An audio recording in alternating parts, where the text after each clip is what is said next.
పెద్దలారా మిత్రులారా అందరికీ నమస్తే. తెలంగాణ కల్లు గీత కార్మిక సంఘం ఖమ్మం జిల్లా అధ్యక్షులు బోడపట్ల సుదర్శనరావు గారితోనూ. సార్ చెప్పండి, గీత కార్మికులకు సంబంధించి ఏం సమస్యలు ఉన్నాయి, గతంలో ఏమున్నాయి, ప్రస్తుతం ఏమున్నాయి, ప్రభుత్వ వైఖరులు ఎట్లున్నాయి వివరించండి.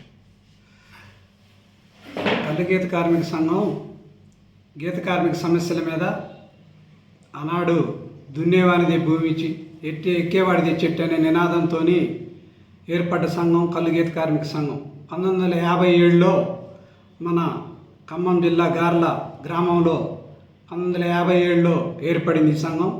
ఆనాడు ఈ సంఘానికి అధ్యక్షులుగా ఎస్ఆర్ దాట్ల గారు, కార్యదర్శిగా బొమ్మగాని ధర్మభిక్షం గారుతో ఏర్పడినటువంటి సంఘం అనేక సమస్యలు ఎదుర్కొంటున్నటువంటి గీత కార్మిక సమస్యల మీద పోరాటం చేసి సంఘాన్ని ఏర్పాటు చేసుకోవడం జరిగింది. ఈ సంఘం ద్వారా అనేక సమస్యలు, గీత కార్మికులు ఎదుర్కొంటున్నటువంటి సమస్యలు అనేకం సాధించుకున్నటువంటి సంఘం కల్లు గీత కార్మిక సంఘం. ఎక్స్గ్రేషియా 2000 నుంచి ఇవాళ 5 లక్షలు ఎక్స్గ్రేషియా అంటే తాడి చెట్లు ఎక్కి పడిపోయిన వాళ్ళకి ఎక్స్గ్రేషియానా? అవునండి. ఎక్స్గ్రేషియా ₹2 నుంచి స్టార్ట్ అయిన ఎక్స్గ్రేషియా 10,000, 50,000, లక్ష ఇట్లా వంతుల వారీగా ఇవాళ 5 లక్షలు చనిపోయిన వారికి ఇవ్వటం ఈ సంఘం పోరాట ఫలితంగా సాధించుకున్నటువంటి సందర్భం. అదేవిధంగా గీత కార్మికులకు 3 రకాల పన్నులు రద్దు చేయాలని అనేక పోరాటాలు చేయటం ద్వారా. సార్ చెప్పండి, ఆ 3 రకాల పన్నులు ఏంటి? మొదళ్ళ పన్ను, అడ్డ పన్ను, నిలువు పన్ను అని 3 రకాల పన్నులు ఉంటాయి. ఈ 3 రకాల పన్నులు కూడా మొదళ్ళ పన్ను అంటే తాడి చెట్టు మొదల ఏంటి? అవునండి. అడ్డ పన్ను అంటే? అడ్డ పన్ను అంటే అడ్డాకాడ ఉండేదాన్ని, ఆ ఏరియా దాన్ని అడ్డ పన్ను అంటే. మూడోది చెట్ల చివరి పన్ను. 3 రకాల పన్నుల్ని రద్దు చేసుకున్నాం. అదేవిధంగా ఆ రోజు గీత కార్మికులు చెట్లు నరుకుతున్నటువంటి వాళ్ళ మీద కేసులు పెట్టడం, ఆ రోజు ఈ ఎక్సైజ్ డిపార్ట్మెంట్ వారు గీత కార్మికుల మీద అనేక నిర్బంధాలు పెడితే దాని మీద కూడా పోరాటం ద్వారా మనం అనేక వాళ్ళని ఎక్సైజ్ వాళ్ళ నిర్బంధాలను కూడా ఎదుర్కొని నిలబడ్డటువంటి చూసినాం. అదేవిధంగా గీత కార్మికులు అనేక ఇవాళ చెట్ల రోడ్ల వేడల పేరుతోని, రియల్ ఎస్టేట్ పేరుతోని మొత్తం ధ్వంసం అవుతూ ఉన్నాయి. దీన్ని చెట్ల రక్షణ కోసం చెట్లు సొసైటీకి 5 ఎకరాల భూమి ఇవ్వాలని చెప్పేసి సాధించుకున్న 560 జీవో ప్రకారం సాధించుకున్నాం. కానీ ఇవాళ ఆచరణకి అది నోచుకోలేదు. అంటే ఎన్ని ఎకరాలు అడిగారు? 5 ఎకరాలు. 5 ఎకరాలు అంటే మండలానికా, ఊరుకా? గ్రామానికి, సొసైటీకి 5 ఎకరాలు. సొసైటీకి 5 ఎకరాలు చెట్లు పెంచుకోవడానికి, తాడి చెట్లు పెంచుకోవడానికి అడిగాం. 10 ఎకరాలు అడిగితే 5 ఎకరాలు అన్నారు. దానికి 560 జీవో వచ్చింది. రాజశేఖర రెడ్డి గారు ఉన్నప్పుడు తెలుగుదేశం హయాంలో వచ్చింది. అట్లా తెలుగుదేశం హయాంలో రాష్ట్ర వ్యాప్తంగా ఒక 440 సొసైటీలకు కూడా భూమి ఇవ్వటం కూడా జరిగింది. ఖమ్మం జిల్లాలో ఎక్కడ ఇవ్వలేదు. ఈ దానవాయిగూడెంలో ఒక 5 ఎకరాలు సొసైటీకి ఇవ్వటం జరిగింది. అంటే ప్రభుత్వ భూమి ఉంటే ఇవ్వాలని, లేదంటే ప్రభుత్వం కొనివ్వాలని చెప్పేసి మన సంఘం అనేక సంవత్సరాల నుంచి పోరాడుతూ ఉంది. అదేవిధంగా అనేక సమస్యల మీద ఇవాళ చెట్టు మీ నుంచి పడతా ఉన్నారు, చనిపోతూ ఉన్నారు 2 రోజులకు ఒకళ్ళు. అంటే సంవత్సరానికి 360 రోజుల్లో 180 మంది చనిపోతూ ఉన్నారు రాష్ట్ర వ్యాప్తంగా. 2 రోజులకు ఒకళ్ళు. ఇవాళ చేతి వృత్తుల్లో అత్యంత ప్రమాదకరమైనటువంటి వృత్తి ఇవాళ కల్లు గీత వృత్తి. ఎందుకని ప్రతిసారి ఇట్లా యాక్సిడెంటల్గా జరుగుతున్నాయి? ఎందుకంటే స్కిడ్ అయితే ఉంటుందా? ఎందుకనిలా మోకులు జారుతాయండి. వర్షం వస్తే మోకు జారటం కానీ, తర్వాత పోయినప్పుడు గాలి దుమ్ములు, ఇట్లా గాలి ఎక్కినప్పుడు గాలి దుమ్ముల్లో వర్షం వచ్చినా, ఎండ అయినా, వాన అయినా ఎక్కుతూ ఉంటారు. ఎక్కకపోతే ఈ చెట్లు గీత పడకపోతే అది మళ్ళీ కళ్ళు కాదు. మనం కనుక ఇవాళ ఎన్ని రోజులు గీయకుండా ఉంటే కళ్ళు రాదు? అది ఒక 2 రోజులు గీయకున్నా మళ్ళీ కళ్ళు రాదు. మళ్ళీ నెక్స్ట్ ఇదే. అందుకనే తగ్గిపోద్ది, కళ్ళు కూడా తగ్గిపోవటం. తర్వాత అందుకనే ఈ గీత కార్మికులు ఏదన్నా పండగ అయినా, పబ్బం అయినా పోయినా కూడా మళ్ళీ వృత్తి లెక్కాలని చెప్పేసి అది రావటం జరుగుతూ ఉంటుంది. ఇది మెర పెట్టాలంటే గీయటం మెర అంటారు దాన్ని. అట్లా అత్యంత చేతి వృత్తుల్లో ప్రమాదకరమైనటువంటి వృత్తి ఇవాళ కల్లు గీత వృత్తి. 3 రోజులు ముండ, 3 రోజులు ముత్తేదిగా ఉన్నటువంటి వృత్తి ఇవాళ దినదిన గండం నూరేళ్ల ఆయుష్గా ఈ వృత్తి కొనసాగుతూ ఉంది. అయినా కూడా వాళ్ళ పిల్లల కోసం, వాళ్ళ కుటుంబ రక్షణ కోసం ఇవాళ ఆ వృత్తి తప్పనిసరిగా కూడా ఎక్కాల్సి వస్తూ ఉంది. ఈ వృత్తి రక్షణ కోసం, ఈ వృత్తి రక్షణకి ప్రభుత్వాలు మార్కెట్ సౌకర్యం కల్పించాలి. మార్కెట్ సౌకర్యం కల్పించాలంటే మనం కళ్ళుని, ఇవాళ ప్రకృతి పానీయం కళ్ళు, ఆనాడు దేవతలే సురాపానకంగా దీన్ని సేవించినటువంటి ఉంది. దీంట్లో ఆల్కహాలు చాలా తక్కువగా ఉంటుంది. చెట్టు రసం, ఇది చెట్ల నుంచి వచ్చే రసం కాబట్టి కళ్ళులో మత్తు పదార్థాలు ఏముండవు, హానికరం కూడా కాదు. కళ్ళు తాగటం వల్ల మంచిగా జరుగుతుంది. దీన్ని ఇట్లా ప్రచారం చేయాలంటే దాన్ని ప్రభుత్వం చేయాలి. గీత కార్మికులు చేస్తే దీనికి ఉపయోగం ఉండదు. ప్రభుత్వం దీన్ని పూనుకొని మార్కెట్ సౌకర్యం కల్పించడానికి పూనుకోవాల్సినటువంటి అవసరం ఉంది. అదేవిధంగా ఈ మధ్యకాలంలో అనేక మంది చెట్ల మీద నుంచి పడి చనిపోతూ ఉన్నారు. సేఫ్టీ మోకులు ఇవ్వాలని చెప్పేసి సంఘం అనేక పోరాటాల ఫలితంగా ఈ మధ్యకాలంలో సేఫ్టీ కిట్లు ఇస్తూ ఉన్నారు. మొత్తం రాష్ట్ర వ్యాప్తంగా 2,60,000 మంది సభ్యత్వాలు ఉంటే ఇవాళ మొత్తం రాష్ట్ర వ్యాప్తంగా 10,000 మందికే ఇచ్చారు. మీ కళ్ళు గీత కార్మిక సంఘానికి సభ్యత్వం 2,60,000, మొత్తం ఉన్న గీత కార్మికులు 2,60,000. గీత కార్మికులు ఓవరాల్గా అన్ని పార్టీలు, అన్ని సంఘాలకు అన్ని కలిపి సభ్యత్వం అంటే వచ్చేటోళ్ళ వరకు మొత్తం రాష్ట్ర వ్యాప్తంగా 2,60,000 మంది ఉంటే ఇవాళ రాష్ట్రం మొత్తం మీద 10,000 మందికే ఇవ్వటం జరిగింది. మన ఖమ్మం జిల్లాలో 18,000 మంది గీత కార్మికులు సభ్యత్వాలు ఉన్నాయి. ఈ ఖమ్మం జిల్లాలో వచ్చేసి ఇప్పటికీ ఒక 1000 మందికి కూడా ఇవ్వలేదు, ఒక 500 మందికి ఏమి ఇచ్చారు మొత్తం. అంటే రాష్ట్ర వ్యాప్తంగా ఇట్లా జరుగుతూ ఉంది. దీంట్లో భాగంగానే సంఘం అనేక పోరాటాల ఫలితంగా ఇవాళ కాటమయ రక్షణ కవచం పేరుతోని ఇవాళ ఆ కిట్లు, సేఫ్టీ కిట్లు ఇవ్వటం జరుగుతూ ఉంది. ఇవి కూడా దశల వారీగా అందరికీ ఇవ్వాలని చెప్పి మేము సంఘంగా డిమాండ్ చేస్తూ ఉన్నాం. అదేవిధంగా ఈ వృత్తి చేసేటప్పుడు పోవటానికి వీళ్ళకి బైకులు ఇవ్వాలని కూడా మా సంఘం డిమాండ్ చేస్తూ ఉంది. దీన్ని కూడా కాంగ్రెస్ ప్రభుత్వం ఎన్నికల ముందు హామీ ఇచ్చింది, మేము బైకులు ఇస్తాం, సేఫ్టీ కిట్లు ఇస్తాం, మీకు ఎక్సిగ్రేషియా అంటేనే తక్షణ సాయం. ఇవాళ చెట్టు మీద నుంచి పడి చనిపోయినా, వికలాంగుడైనా తక్షణ సాయం ఇచ్చేటటువంటి ఎక్సిగ్రేషియా సంవత్సరాలు తరబడి ఇవ్వటం జరుగుతూ ఉంది. అందుకనే ఎక్సిగ్రేషియా తక్షణమే ఇవ్వాలని చెప్పేసి మేము డిమాండ్ చేస్తూ ఉన్నాం. ఈ విధంగా ఈ చెట్టు మీద చనిపోయిన వాళ్ళకి, పేదవాళ్ళు ఉంటే దాన సంస్కారాలకు కూడా 50,000 ఇవ్వాలని మా సంఘం డిమాండ్ చేసింది. దాంట్లో ఫలితంగానే బుర్రా వెంకటేశం గారు IAS, ఆయన టాడీ కార్పొరేషన్ చైర్మన్గా ఉన్నారు. ఆయన కూడా స్వతహాగా గీత కార్మిక కుటుంబం నుంచి వచ్చినటువంటి వ్యక్తి కాబట్టి, ఈ సాధక బాధకాల తెలిసినటువంటి వ్యక్తి కాబట్టి ఆయన గారు స్పందించి తక్షణమే 25,000 రూపాయలు ఇస్తూ ఉన్నారు. ఇది సరిపోవట్లేదు, 50,000 ఇవ్వాలని చెప్తా ఉన్నాం. అయితే వికలాంగులైన వాళ్ళకి 15,000 రూపాయలు నష్టపరిహారం ఇస్తున్నారు కార్పొరేషన్ నుంచి.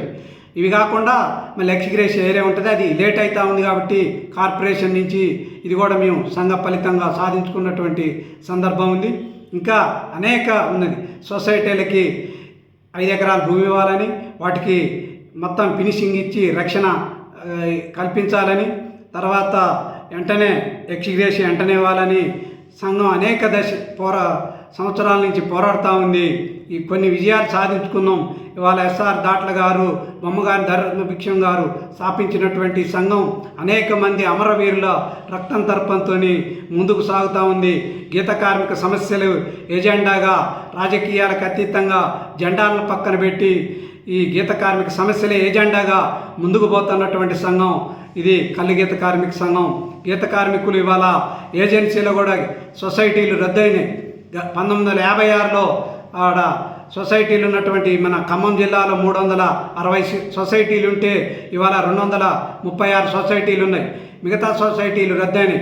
ఆ రోజు ఏజెన్సీలో సందా లింగయ్య గారు వాళ్ళు ఏజెన్సీ హక్కులు వాళ్ళకే ఉండాలి, అటవీ బిడ్డలకే ఉండాలని చెప్పేసి ఆయన కేసు వేయటం ద్వారా ఇవాళ అక్కడ ఉన్నటువంటి గీత కార్మికులు వచ్చే సంక్షేమ పథకాలు కూడా వాళ్ళకి అందటం లేదు.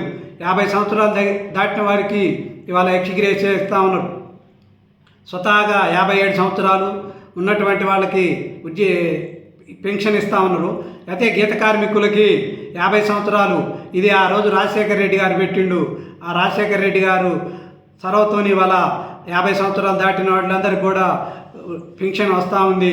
అదేవిధంగా ఏజెన్సీలో ఉన్నటువంటి వాళ్ళకి అట్లాంటి సంక్షేమ పథకాలు ఈ సంఘం ద్వారా గీత కార్మికులకి ఏం అందటం లేదు.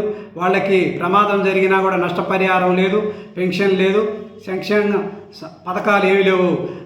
ఏజెన్సీలో కూడా సొసైటీలను వెంటనే పునరుద్ధరించి వాళ్ళని కూడా ఆదుకోవాలని మా సంఘం డిమాండ్ చేస్తూ ఉంది. ఈరోజు గీత కార్మికులు కాంగ్రెస్ ప్రభుత్వం వచ్చినప్పుడు ఎన్నికల్లో వాగ్దానం చేసింది, గీత కార్మిక సమస్యల మీద మేము వాళ్ళకి సేఫ్టీ కిట్లు ఇస్తాం, బైకులు ఇస్తాం, ఎక్స్గ్రేషియా ఇస్తామని చెప్పి ఇప్పటికీ సంవత్సరం దాటిపోయినా కూడా ఎక్స్గ్రేషియా ఇంతవరకు రావటం లేదు. తర్వాత బైకులు ఊసేయలేదు, సేఫ్టీ కిట్లు ఏదో నామమాత్రంగా ఇస్తా ఉన్నారు. ఇవి కూడా రాబోయే రోజుల్లో వాళ్ళందరి గీత కార్మికులకి ఇచ్చి వాళ్ళని ఆదుకోవాలని మా సంఘం డిమాండ్ చేస్తూ ఉంది. ఈ నేరా కల్లు గురించి ఏమన్నా నేరా ప్రాజెక్టు ఇవాళ నక్లెస్ రోడ్లో ఏర్పాటు చేశారు. నేరా ద్వారా మన యువతీ యువకులకి ఉపాధి అవకాశాలు కల్పించాలని చెప్పేసి మేము సంఘంగా డిమాండ్ చేస్తూ ఉన్నాం.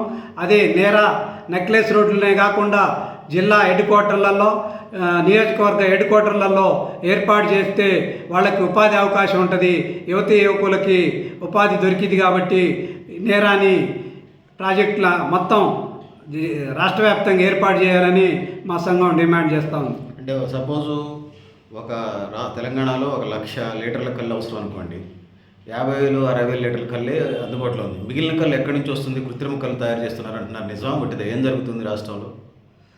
కృత్రిమ కళ్ళు జరుగుతుంది ఇది, కానీ అది పట్టణ ప్రాంతాలలో జరుగుతుందండి. గ్రామాలలో అట్లాంటిది ఏమి ఉండదు. అది పట్టణ ప్రాంతాలలో దానికి మేము వ్యతిరేకమే. కృత్రిమ కళ్ళుకి మేము వ్యతిరేకం. అయితే వాళ్ళు క్లోరోఫిల్ ఏదో కలిపి తయారు చేస్తున్నారని, యూరియా కలిపి తయారు చేస్తున్నారని అట్లా అంటుంటారు కదా. అవును, కొంత జరుగుతుంది, కానీ దాన్ని అడ్డం పెట్టుకుని మొత్తం గీత కార్మికుల్ని వృత్తిని చేయటం కాదు. అది పట్టణ ప్రాంతాలలో జరుగుతుంది. కొంత వాళ్ళు శివారు గ్రామాలలో అటువంటి కళ్ళుని తీసుకొచ్చి వాళ్ళు అమ్ముతూ ఉంటారు. అయితే వాళ్ళు ఒక 100 లీటర్లకి ఇంకొక 100-200 లీటర్లు తయారు చేస్తారు. అలా కొంత కల్తీ చేస్తుంటారు. అది తప్ప పట్టణ ప్రాంతాల్లో గ్రామీణ ప్రాంతాల్లో కల్తీ అనేది ఎక్కడ జరగదు. అది ఏమి లేదు. దాని మీద అక్కడ పట్టణ ప్రాంతాలలో దాని మీద దీన్ని గీత కార్మికులు అంతా చేస్తున్నారు అనేది కాదు. ఇది వ్యాపారులు చేసేటటువంటిది కృత్రిమ కళ్ళు. గీత కార్మికులు ఎక్కడ ఇట్లాంటి ఇది జరగదు. సార్ మిగతా విషయాలు చెప్పండి.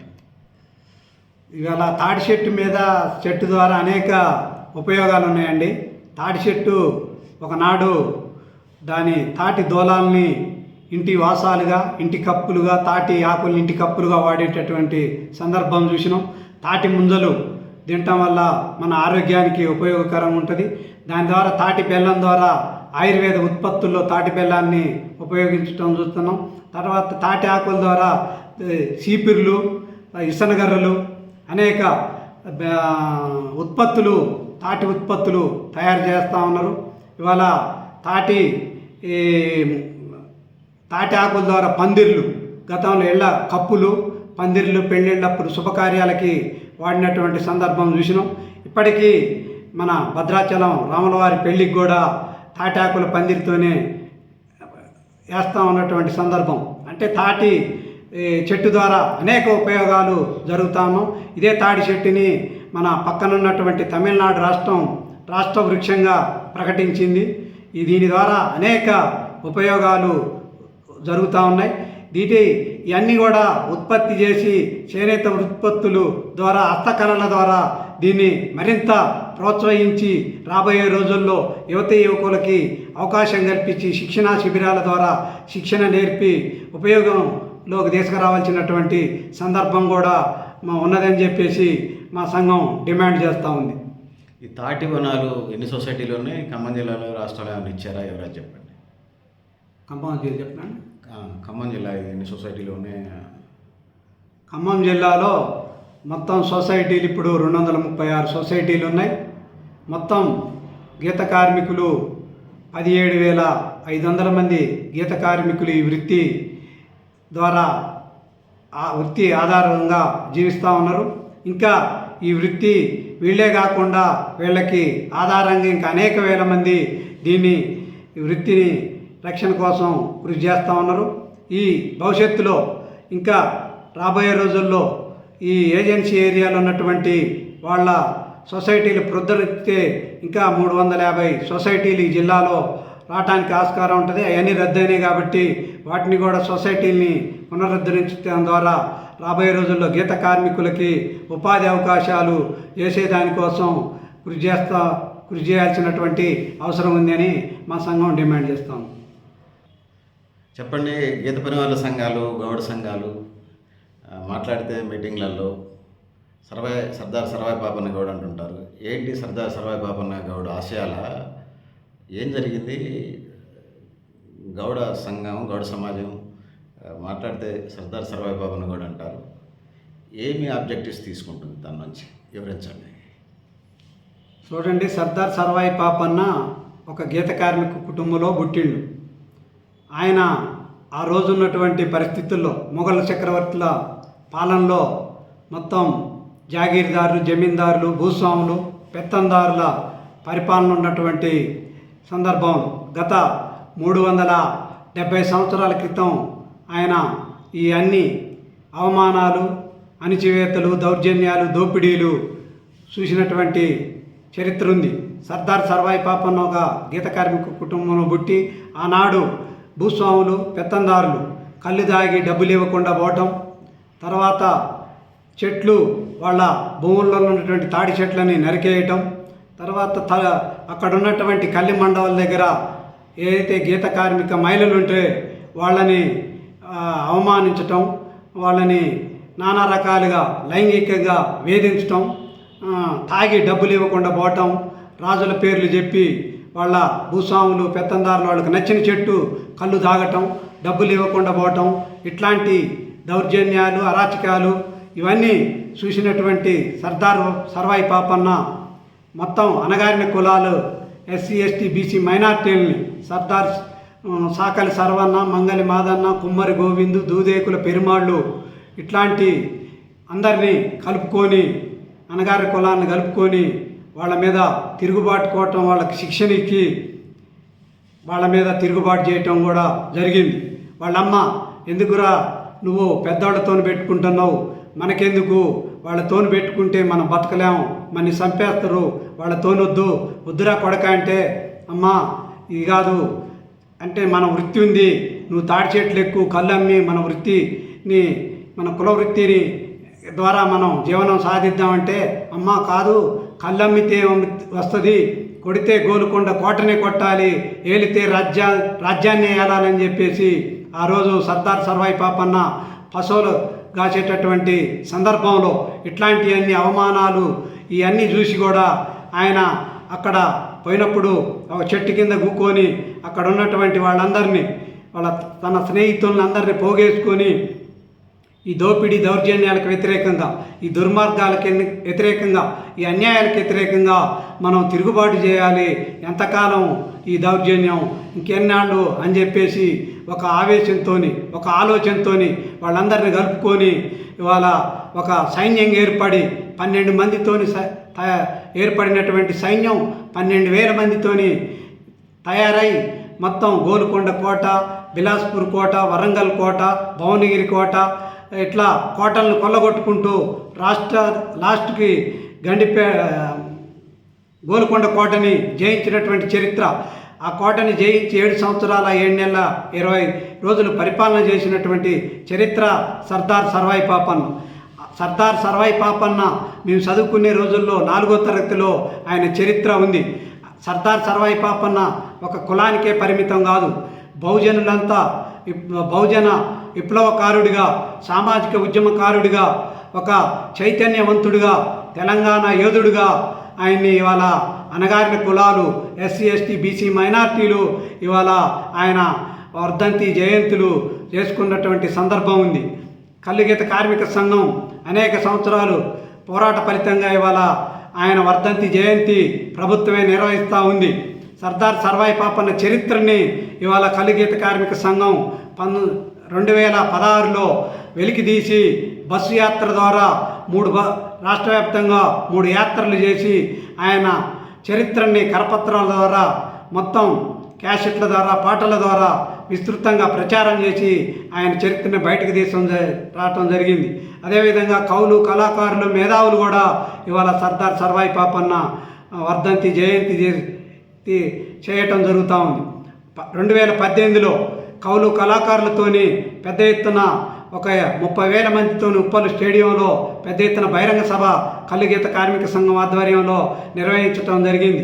ఈ సభకి ప్రముఖ గాయకులు గద్దర్, గోరేటి వెంకన్న, జయరాజు, విమలక్క, వేపూరి సోమన్న లాంటి కవులు, కళాకారులు అనేక మంది వచ్చి వాళ్ళ ఆట పాట ద్వారా, మాటల ద్వారా ఆయన చరిత్రని, ఆయన యొక్క వీరత్వాన్ని, ఆయన ధైర్య సాహసాన్ని ప్రపంచానికి చాటి చెప్పడం జరిగింది. అందుకనే ఇవాళ సర్దార్ సర్వాయి పాపన్న ఒక గౌడ కులానికో కాదు, అన్ని కులాలకి, బహుజనులకి నాయకుడిగా ఇవాళ ఆయన్ని బహుజన నాయకుడిగా గుర్తిస్తూ ఉన్నటువంటి సందర్భం ఉంది. సంఘం ఆ విధంగా బహుజన నాయకుడిగా ఆయన్ని గుర్తించి చేసే విధంగా సంఘం అనేక సందర్భాల్లో ఆయన వర్ధంతి జయంతి క్రమం తప్పకుండా మేము నిర్వహిస్తూ ఉన్నాం. ఇవాళ ఈ పెన్షన్కి సంబంధించి వివరించండి. గీత కార్మికులకి సంబంధించి గీత పని వాళ్ళ సంఘం పెన్షన్లు మేము సంఘం అనేక సంవత్సరాలుగా పెన్షన్లు అంటే ఇప్పుడు 18 సంవత్సరాలు 20 సంవత్సరాల నుంచి వృత్తి చేస్తూ ఉంటాడు. ఆయన రోజు 3 సార్లు ఎక్కి దిగటం వల్ల ఆయన శరీరంలో ఉన్నటువంటి రక్తం ఇదైపోయి ఆయన వయసు కూడా తగ్గిపోతూ ఉంటుంది. ఇది చేతి వృత్తుల్లో అత్యంత ప్రమాదకరమైన వృత్తి. దీనికి పెన్షను 40 సంవత్సరాలకి 45 సంవత్సరాలు వచ్చిన తర్వాత వృత్తి చేయలేవు. అందుకనే పెన్షన్ ఇవ్వాలని చెప్పేసి 40 ఏళ్ళకి అట్లా ముసలు అయిపోతారు. ఇస్తాను. మంగళ, గౌడ, పద్మశాలి, కొమ్మరి వీళ్ళ వృత్తి కులాలన్నీ కూడా 40 ఏళ్ళకే ముసలు అయిపోతారు చేసి. అందుకని 40 సంవత్సరాలకే పెన్షన్ ఇవ్వాలని చెప్పేసి మా సంఘంగా డిమాండ్ చేస్తాము. దీంట్లోనే అది రాజశేఖర రెడ్డి గారు చంద్రబాబు తెలుగుదేశం ప్రభుత్వంలోనే పెన్షను 50 సంవత్సరాలకి ఇస్తామని చెప్పేసి ఇవ్వటం జరుగుతూ ఉంది. దాన్ని మేము ఇప్పుడు 40 సంవత్సరాలకి ఇవ్వాలని సంఘం కోరుతూ ఉంది. దీని ద్వారా ఏంటంటే వాళ్ళు ఈ వయసు తగ్గిపోతుంటుంది వృత్తి చేసి. దీనివల్ల ఆయన ఇదైపోయి 50 సంవత్సరాలు దాటితే చేయలేవు వృత్తి. అందుకని ఆయనకి పెన్షన్ 40 సంవత్సరాలకి ఇవ్వాలని డిమాండ్ చేస్తా ఉన్నాం. 40 కాదు 40 సంవత్సరాలకి ఇస్తే దానికి కుటుంబానికి రక్షణ ఉంటుంది. నేను చేస్తాను. అంటే గవర్నమెంట్ ఇచ్చే 60 ఏళ్ళ దాకా 58 ఏళ్ళ దాకా వీళ్ళు అప్పుడు దాకా పని చేయలేరు. వీళ్ళు పని చేయలేరు. 40 ఏళ్ళకే ముసలు ఎత్తారు. చిన్నప్పటి నుంచి పని చేసి ఇప్పుడు దాకా ఎక్కి ఆయన 18 సంవత్సరాల నుంచి ఎక్కుతుంటాడు. 45 దాటేసరికి ఆయన వాళ్ళకి ఏరే వాళ్ళకి 60 సంవత్సరాలు 45 దాటేసరికి ఇదైపోతుంది. అందుకని ఇది ప్రమాదకర వృత్తి కాబట్టి ఈ అంత ఆయుస్సు దగ్గర ఉంటుంది. అందుకని ఉద్యోగులు అయితే వాళ్ళు పాయింట్స్ ఒక్క ఫ్యాన్ కింద కూర్చొని పాయింట్స్ ఒక్క ఐస్ నెలకొని ఉంటారు కాబట్టి వాళ్ళు 58కి ఇచ్చుకొని 60కి ఇచ్చుకొని 65 ఏళ్ళకి ఇచ్చుకొని ఉంటుంది. అది దీనికి 40 ఇవ్వాలని చెప్తాను. ప్రభుత్వం 50 సంవత్సరాలకి ఇస్తూ ఉంది. దాన్ని 40 సంవత్సరాలకి ఇవ్వాలని కూడా మా సంఘం డిమాండ్ చేస్తాం. కాబట్టి చెప్పండి, నందనవనం ప్రాజెక్ట్ ఏంది, ఎక్కడ చేపట్టారు, దాని ఉద్దేశాలు, ఎయిమ్స్ అండ్ ఆబ్జెక్టివ్స్ ఏంటి? చూడండి, నందనం అంటే భువనగిరి దగ్గర నందనం అనే గ్రామంలో ఈ నేరా ప్రాజెక్టు కోసం అక్కడ ప్రభుత్వం కొంత భూమి కేటాయించింది. అక్కడ పనులు కూడా గతంలో ఈ ప్రాజెక్టు ప్రారంభించి అక్కడి నుంచి నేరా ఉత్పత్తి చేయటం కూడా జరిగింది.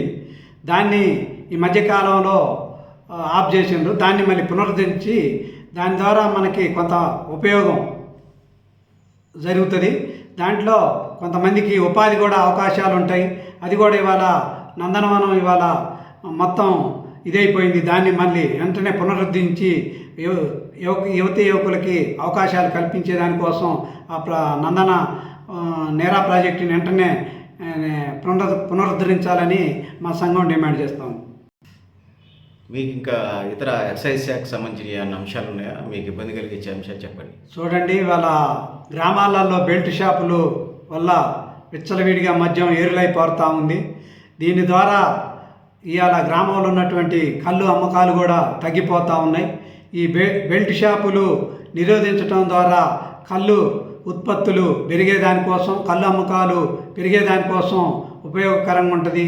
ఈ బెల్ట్ షాపులు అక్రమంగా నిర్వహిస్తున్నటువంటి బెల్ట్ షాపులను కూడా నిరోధించాలి. ఈ బెల్ట్ షాపులు లేకుండా చేస్తే కళ్ళు అమ్మకాలు ఎక్కువ పెరుగుతాయి. వాళ్ళకి గీత కార్మికులకు దీని ద్వారా వాళ్ళ కుటుంబాలకు రక్షణ కలిగే విధంగా ఉంటుంది కాబట్టి ఈ బెల్ట్ షాపులను వెంటనే రద్దు చేయాలి అని మా సంఘం డిమాండ్ చేస్తాం. కామ్రేడ్ చెప్పండి, నేర ఉత్పత్తులకు సంబంధించి వచ్చేటప్పుడు చాలా గౌడ సంఘాల నుంచి నేను విన్నది, ఆ కళ్ళులో ట్యాడీలు ఏదైతే ఉన్నదో కళ్ళులో ఆల్కహాల్ శాతం తీసేసి కూల్ డ్రింక్ ఇప్పుడు ఏదైతే ఉన్నదో గ్రామీణ ప్రాంతాల దాకా పెడతా ఉన్నాయి, పెప్సీ, స్ప్రైట్, థమ్స్అప్ ఇంకో పేరుతో వస్తున్నాయి. దానికి ప్రత్యామ్నాయంగా ఈ కళ్ళులో ఆల్కహాల్ శాతం తీసేసి దాన్ని కూల్ డ్రింకులుగా గ్రామీణ ప్రాంతాలకి ఆరోగ్యానికి ఉపయోగపడేలాగా చేయమంటున్నారు. అసలు కళ్ళులో ఆల్కహాల్ ఎంత ఉంటుంది, గౌడ సంఘాల డిమాండ్స్ ఏంటి, గీత పని వాళ్ళ సంఘాల డిమాండ్స్ ఏంటి వివరించండి. చూడండి, కళ్ళులో ఆల్కహాల్ తక్కువ ఉంటుంది. ఇవాళ బీర్లో 20% ఆల్కహాల్ ఉంటుంది, కళ్ళులో 18% ఉంటుంది. ఈ ఆల్కహాల్ కూడా మన బాడీకి ఎంతో కొంత ఆల్కహాల్ ఉండాలి. అది ప్రకృతి నుంచి వచ్చేటటువంటి ఒక చెట్టు రసం, అందుకని దాంట్లో ఏ హానికరం ఉండదు. గతంలో ఈ తల్లి పోసినప్పుడు డాక్టర్ల దగ్గర పోయిన ఏదైనా కళ్ళు తాగమని చెప్పేది. పండగలకి పబ్బాలకి దీన్ని మర్యాదగా కళ్ళు పోసేటోళ్ళు. అందుకని కళ్ళులో ఎటువంటి ఆల్కహాల్ పెద్దగా ఏముండదు, హానికరం కాదు. ఈ కళ్ళుకి ఇది కొంత కళ్ళు తాగటం వల్ల కూడా ఆరోగ్యానికి కూడా ఉపయోగకరం ఉంటుంది. గతంలో తెలవనోళ్ళు కళ్ళు మానండి, కళ్ళు తెరవండి అన్నారు. కానీ ఇవాళ మా సంఘం డిమాండ్ చేస్తుంది, కళ్ళు తాగండి, కళ్ళు తెరవండి అని చెప్తా ఉన్నాం. అంటే ఇది మన బాడీకి ఎంతో ఉపయోగకరంగా ఉంటుంది. ఇది చెట్టు రసం, దీనివల్ల హాని జరిగేది కాదు. ఇవాళ కోకోకోలా, పెప్సీ, థమ్స్అప్ లాంటి ఇవాళ కెమికల్స్ కలుస్తూ ఉన్నాయి. ఇవాళ దాంట్లో హానికరం ఉంది. దాన్ని తాగితే ఏ ఉపయోగం ఉండదు, ఆరోగ్యానికి హాని కలిగేదే. కాబట్టి దాన్ని మాని కళ్ళు తాగటం వల్ల ఉపయోగం ఉంటుంది. ఇవాళ కళ్ళు ద్వారా నేరా ద్వారా ఎన్నో ఉత్పత్తులు ఉన్నాయి. ఇవాళ చాక్లెట్లు తయారు చేయొచ్చు. దీని ద్వారా అనేకమైనటువంటి ఉపయోగాలు జరుగుతూ ఉన్నాయి. కళ్ళు ఎటువంటి హాని కాదు. కళ్ళు గతంలో గ్రామాలలో పండగలు, పబ్బాలు, మంచి చెడు ఏ కార్యక్రమం ఉన్నా కళ్ళు తాగేటోళ్ళు, తాపించేటోళ్ళు. అందుకనే ఇప్పుడు దాన్ని ప్రభుత్వమే మార్కెట్ సౌకర్యం కల్పించి కళ్ళు ఉత్పత్తులు ఎక్కువ పెరిగేదానికోసం కృషి చేయాలని చెప్పి మా సంఘం డిమాండ్ చేస్తా ఉంది.